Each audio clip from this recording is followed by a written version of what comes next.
Sa video na to, pag-uusapan natin ano ang best passive investments this pandemic right now, 2020, kung kailan tinatawag nila new normal, pwede pa rin ba mag-invest? Meron pa bang mga passive investments na pwede nyo paglagyan ng pera? Kung gusto nyo malaman kung ano yun, panoorin nyo na tong video na to. Ngayon na.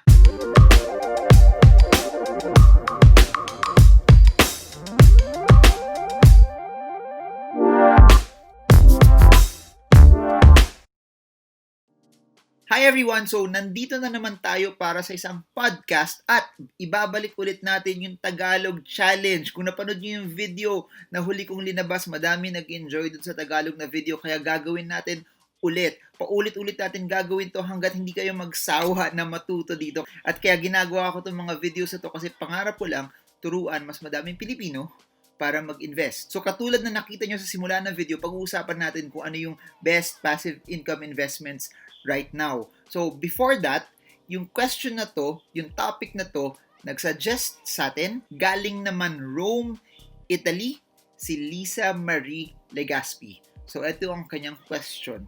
Hi Mr. Stock Trader, hi Mr. Guiding Light, hi Mr. Kalevel Erwan Yusuf sa Guwapo. Sobra naman yan. Erwan, kung napapanood mo to, ako mismo, on behalf of the Filipino population, I ask for your forgiveness. Hindi tayo magka-level. Sobrang gwapo mo. Tanggap ko naman yun. Kaya nga ako nag-stocks kasi di mo kailangan ng good looks para lumaban. Hi, Mr. Germo. This is Lisa from Rome, Italy. Thank you so much for the daily videos. I appreciate the effort to make the videos easier to understand. Me and my family appreciate the effort that you put in. We have watched you in several of your TV interviews before. Thank you so much for making your YouTube channel not boring and something that we could follow every day. I'm interested, sir, in passive income. I saw several of your videos on it and I like to learn more. My question, sir, is this. During the pandemic, what are your recommended sources of passive income that we can start right now? I'm already investing in a lot of assets, but I would like to hear your thoughts on this. I know, sir, from your Instagram post that you have been to Italy already, but if you ever go back, sir, for sure, if you have time, we will tour you around. Nagmamahal, and number one fan sa Italy, Lisa Marie Legaspi. Alright, so thank you so much. Talagang sobra na yan, guiding light kayo ng guiding light. Ang dami nagko-comment ng guiding light. hindi ko alam paano i-explain yun. Tsaka lalo nung Erwan Yusuf. Again, Erwan, pasensya na. Yun lang masasabi ko. Anyways, pero kung gusto mag-collab, wag. Di ako marunong magluto. Travel vlog tayo. What Lisa Marie Legaspi is asking is the best passive income investments that's possible right here, right now. Before I discuss that and the context of ano nga ba itong mga investments na to, gusto ko muna sabihin kung ano basically yung passive income. Sa investments, you have two types of income. One is active income, second is passive income. At active income, kailangan mo physically na magtrabaho para kumita. Passive income basically is either investments or assets or systems na kahit wala ka doon, kahit tulog ka, may sakit ka, nagbe-beach ka, nagsa-StarCraft ka araw-araw, yung mga income mo na yun ay kumikita para sa inyo. By the way, sa mga nagtatanong, nagsa-StarCraft ako mula ng lockdown. StarCraft 2, sarap niya laruin. Anyways, yung mga pag-uusapan natin dito na passive income, meron akong 7 na gustong i-discuss sa inyo. At yung 7 na to, ito yung naisip ko na pwede nyong i-deploy kagad yung capital nyo. Na-discuss ko na rin siya sa madami kong videos pero kino-consolidate ko na siya dito para sa inyo. And sa mga nakabasa ng book ko na Where Should You Invest, na-discuss ko rin doon. Pero ito, very, very consolidated about passive income. So yung babanggitin ko dito na 7 na investments, all of them are all paper assets. Totoo na pwede ka rin kumuha ng passive income when you have an e-commerce business, when you have other e-commerce related na mga negosyo, or pag meron ka rin mga intellectual property, pwede lahat yun. Pero hindi yun yung gusto ko pag-usapan ngayon. Kung gusto nyo pag-usapan natin yun, gagawa ko na panibagong video kahit madami na tayong nagawa nun dati, pero pwede rin tayo gumawa nun. Since paper assets sila, I'll qualify it further. Nagbibigay sila ng cash flow.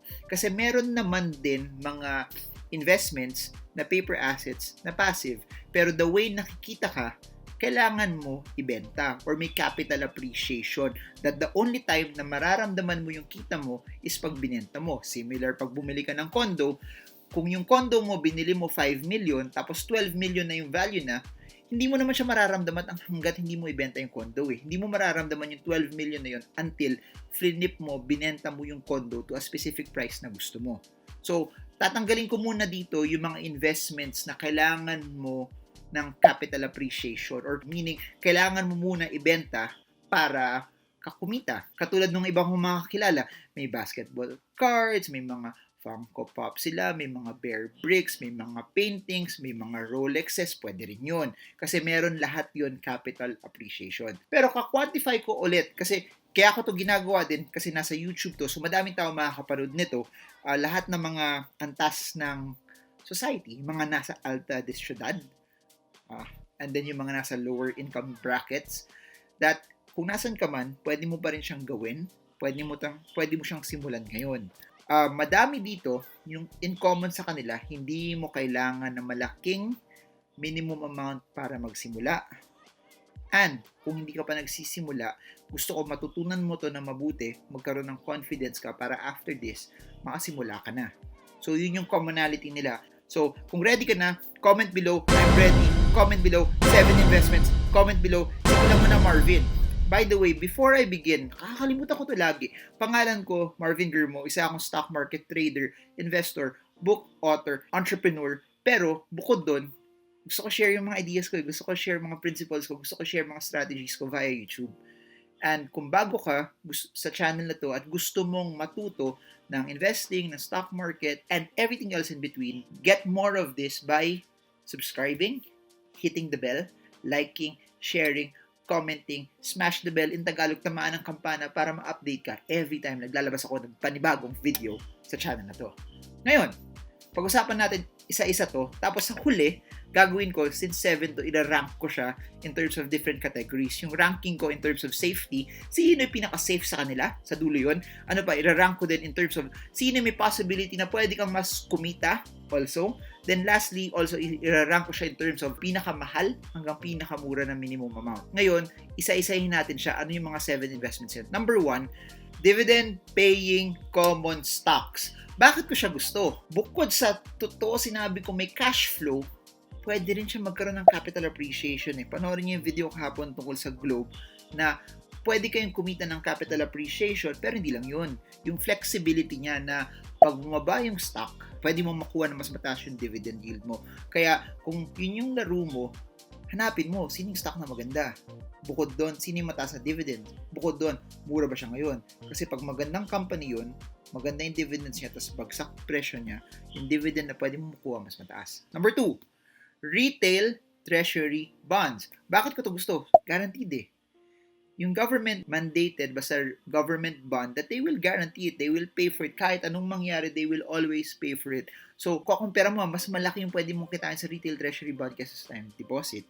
So, kung magta-time deposit ka na nga lang, ilagay mo na sa retail treasury bond kasi guaranteed siya. Hindi lang guaranteed, super guaranteed and mas mataas pa yung rate of return niya kaysa sa normal na time deposit. Number 3, preferred shares. Preferred shares, higher rate of return than a lot of the common shares and most bonds kasi mas may risk naman siya compared sa retail treasury bonds. Tapos yung maganda pa dito, preferred shares it's a stock. Majority of the bigger companies have preferred share. Phoenix medyo mataas, naalala ko yung nakuha ko nun, I think it was more than a year ago. Phoenix Petroleum na preferred shares, mataas yun. Yung advantage niya, na gusto ko pa dito, is compared sa bonds, yung tax niya 20% withholding tax eh. Sa ngayon na yung preferred shares, yung withholding tax niya 10% lang. So mas maliit, mas malaki yung take home mo. Tapos eto pa, nung bumagsak yung market, hindi siya ganun kalaki yung volatility niya.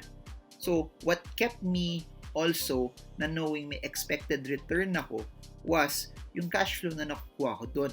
Plus, yung value nung preferred share ko, it got mostly maintained eh. Especially ngayon. Ang baba ng interest rates ngayon eh. So, kung mababa yung interest rates ngayon, yung mga kinuha ko dati na preferred shares, mas mataas yung value niya, mas maganda yung value niya. Kasi mas mataas yung return na makukuha ko dun eh. Kung napansin mo, yung dividend-paying common stocks, nagbibigay sa akin ng dividends. Yung retail treasury bonds, nagbibigay sa akin ng interest kasi pautang sa gobyerno. Yung preferred shares, ganun din, nagbibigay sa akin ng dividends also. Pero ito, mas at least expected ko na yung pwede kong kitain. Then, another form, similar to this, company pa rin nagbibigay, number 4, corporate bonds. Mas risky siya ng konti sa retail treasury bonds, pero mas mataas yung return. Again, na disadvantage niya compared sa preferred shares, yung taxes niya mas mataas, 20%. Pero kung magsara yung company, I always tell people, kung magsasara yung i-invest yung company, kung pangit yung fundamentals niya to begin with, dapat di kayo nag-invest doon. Kasi it doesn't matter kahit gano'n siya ka-safe, kung hindi rin maganda yung takbo ng kumpanya, di baka malaki yung chance na baka hindi kayo mabayaran. Yun yung gusto ko sabihin. So, the reason and the context and the narrative kung bakit ko ito sinasabi sa inyo is, kung pinag-aralan nyo naman yung company, di ba pwede naman preferred shares? Pero, ganun din naman. May mga times kasi na yung corporate bonds, kung mataas yung interest rate, baka mas makakuha kayo ng magandang return. So, kahit ako, nag-invest pa rin ako dito. Anyways, next. Ilalamp ko to sa isang category kasi bank products naman to. LTNCDs, IMAs, at yung mga ibang savings accounts na mataas yung interest nila. Madami, lalo na yung mga digital banks. Madami doon, may makukuha ka pa mga 4%. Pero same din, 20% yung withholding tax nila. I guess yung advantage ng mga high-yielding savings accounts are liquidity niya. Meaning, kung kailan mo siya gusto ilabas, pwede mo siya ilabas kagad. Unlike sa corporate bonds, sa preferred shares, sa retail treasury bonds, saka sa common stocks, totoo, liquid din sila. Pero, kung hindi pabor sa'yo yung presyo at that time, pwede mo siya kunin at a loss. Pag savings account siya, kung 100,000 pinasok mo, 1 million pinasok mo, pwede mo pa rin siya makuha ng 1 million pesos. Kahit na time deposits nga eh. Time deposits, yung mawawala lang naman yung yield mo eh. So, are you learning? We've talked about dividend-paying common stocks, retail treasury bonds, preferred shares, corporate bonds, LTNCDs, IMAs, high-yielding savings accounts. Pang-anim, ang dami ko ng video na nagawa dito, Pag-ibig MP2. At kung bakit ko siya gusto is, kapareho siya ng retail treasury bond na fully guaranteed ng gobyerno. Pero, eto yung lamang niya na wala sa retail treasury bonds. Ito yung lamang niya na wala sa common shares, preferred shares, corporate bonds, high-yielding savings accounts. Tax-free. So, isipin mo to, kung malaking linagay mong pera, yung mga 10%, 20% na withholding na yan, malaking impact yun. So, saan ka makakita ng fully guaranteed by the government yung capital mo na meron sa retail treasury bonds, tapos tax-free na wala sa lahat ng binanggit ko, tapos yung historical returns niya, talo niya madami sa high-yielding savings accounts, talo niya madami sa corporate bonds, talo niya lahat ng preferred shares, majority of the preferred shares at any given point, talo niya yung mga retail treasury bonds, talo rin niya yung mga common stocks. I think yung one thing lang na kailangan makonsider ng tao, effective to if you lock it in. Effective to also pag kumita ka, i-reinvest mo yung earnings. So para sa akin, kunyari, hindi nyo lalagay emergency fund mo dito. Yung lalagyan mo ng emergency fund sa lahat ng binanggit ko, my opinion, yung mga savings accounts, yung mga INAs, yung mga LTNCDs, at some point siguro, some of the bonds. Pero everything else, ako hindi ko linalagay emergency fund ko doon. Pero ginagamit ko yung dividend-paying common stocks ko, yung retail treasury bonds ko, preferred shares ko, corporate bonds ko, to give me cash flow. So, yun yung pinaka-difference in the use cases of it na nagawa ko. Then lastly, ito yung pinaka-usong, di naman uso, pero ito yung bago ngayon sa Pilipinas, pero matagal na ako nag-invest dito. Kung napanood mo yung series ko na to, alam yung sinasabi ko, I'm talking about real estate investment trust. Yung pinaka-gusto ko dito is proxy siya sa real estate market kasi parang kumikita ka na rin ng rental income. Yung dividendo nito mas mataas compared sa, in my opinion, corporate bonds, in my opinion, a lot of the savings accounts, in my opinion also, a lot of the dividend-paying common stocks. All things being equal, no? Syempre nasa pandemic tayo ngayon, so may uncertainty sa real estate market. Pero yung properties, limited yan eh. Especially pag offices. If the economy is doing well, space is small, property prices are supposed to go higher, and lalo na yung rules sa Pilipinas, yung REIT dapat nasa lugar na high traffic, may long-term appreciation. So medyo maganda, especially a REIT, it's right smack in the middle of Makati and then one building in Cebu. So para sa akin, REIT is a great proxy sa real estate market. Kung gusto mong exposure sa something na medyo connected sa real estate, tapos gusto mo ng passive income, gusto mo ng cash flow, REIT is a good way to do it. And then, meron ka pang capital appreciation. Ngayon, i-rank naman natin sila. Comment below if you're learning. Comment below if you're staying. Comment below if this is something that's helping you and nagbibigay ng value sa'yo right here, right now. So, rank ko siya in terms of safety. When I say safety, hindi siya masyado magalaw, hindi siya masyado volatile, at in some cases, may level of protection ka dun sa asset mo. So, ranking in terms of safety, number 7, common dividend-paying stocks. Number 6, REITs. Number 5, preferred shares. Number 4, corporate bonds. Number 3, savings accounts. Especially yung mga may PDIC up to 500,000 ka insured. Number 2, Pag-ibig MP2 because it's guaranteed by the government. Number 1, retail treasury bonds. Next, ranking in terms of possibility of earning more, syempre, yung mga high-yielding savings accounts, yun yung pinakamababa. Number 6, retail treasury bonds kasi wala siyang capital appreciation if you hold it up until maturity. Ganun din yung corporate bonds. Number 4, preferred shares. Number 3, Pag-ibig MP2, especially if you reinvest your earnings. Number 2, REITs. Number 1, dividend-paying common stocks. Again, because REITs and dividend-paying common stocks, meron silang capital appreciation. Next and last, ranking in terms of minimum amounts. Sinabi ko, lahat to mura. Sinabi ko, lahat to pwede mong pasukan kahit hindi ganun kalaking capital mo. So to rank them lang, force rank lang. Corporate bonds, retail treasury bonds, preferred shares, REITs, dividend-paying common stocks, Pag-ibig MP2, and pinakamura, of course, savings accounts. So I hope you got a lot from this. To summarize this, as you all know, walang perfect investments. Pero kung kaya mong kunin to lahat, kasi hindi naman to ganun kamahal eh. Simulan mo na para meron ka ng experience dito. Meron ka ng, hindi lang kwento sa mga kaibigan mo kung na meron ka mga investments na pag tinanong ka, meron ka palang 7 nito, no? O, saan ka nag-i-invest? Oh, I have a highly diversified portfolio, pero konti lang nilagay mo. Pero okay lang yun eh. Kasi when you start investing, you gain the experience, you gain the knowledge. Alam mo, 2, 3, 4, 5, 6, 7 years down the line, ano yung mag-work sa'yo, and pwede ka pa maglagay ng mas madami doon. And kaya ko ito sinasabi pa ulit-ulit kasi gusto ko magsimula kayo, gusto ko mag-invest kayo, gusto ko na hindi lang kayo nanonood nito, hindi lang kayo natututo dito, but pag binalikan mo tong video na to 5 years down the line, 10 years down the line, 20 years down the line, your lives would have been better. And for me, that's the most important thing. I'm not here to impress people. I'm not here to just share my ideas to make me look smart, but I want to be the person, I want to be the channel that makes the most difference.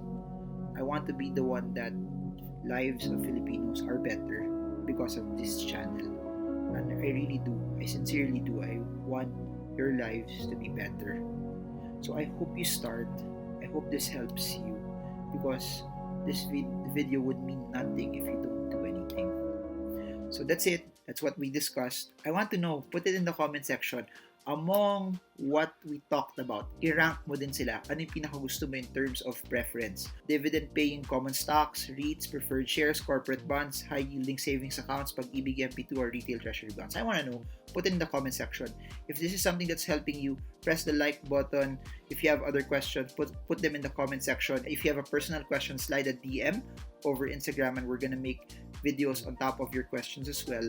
If you want to know more about the stock market, everything I'm talking about, they're all in the links below. I have books that you can get via Shopee. I have online courses with Chinkitan and Chauncey. If you want to invest in the US markets, you can click the link for eToro so that you can buy Facebook, Amazon, Google stocks, or whatever stocks that are out there also outside from the Philippine markets. I hope you learned a lot from this video and sana madami kayong natutunan. Medyo taglish again na video kasi sinusubukan ko naman na baka mas madaming tao matututo rin pag ganito yung pananalita natin. So, Marvin Germo, I hope this video helps you trade well, trade strong, trade smart. Sa Tagalog, mga lakal ng mabuti, mga lakal ng malakas, at mga lakal ng matalino. So, see you all again soon guys and God bless you all.